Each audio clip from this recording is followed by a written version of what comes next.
अगली सुबह सौम्यपुर का राजा विक्रम अपने महल के बगीचे में बेचैनी से टहल रहा था कि तभी राजा विक्रम का मंत्री दौड़ते हुए राजा विक्रम के पास आकर बोला, महाराज, कल रात एक और इंसान उस जंगल से लापता हो गया। पहेलियां मत बुझाओ मंत्री, सीधे सीधे बताओ कि आखिरकार क्या हुआ है।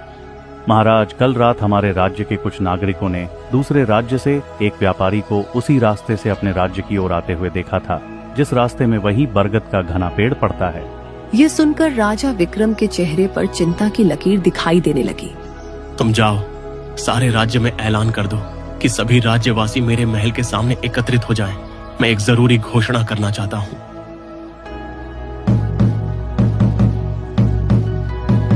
कुछ देर में सारे नगरवासी महल के सामने एकत्रित हो गए। राजा अपने महल की छत पर सभी लोगों से खड़ी होकर बोला, सौम्य नगर के वासियों, आज मैं यह ऐलान करता हूँ कि तुम में से कोई भी व्यक्ति उस रास्ते से नहीं जाएगा जिस रास्ते से वह घना प्राचीन बरगद का पेड़ पड़ता है।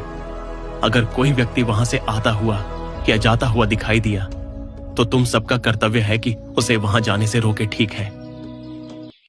इतना कहकर राजा अपने कमरे में बेचैनी से आकर टहलने लगा।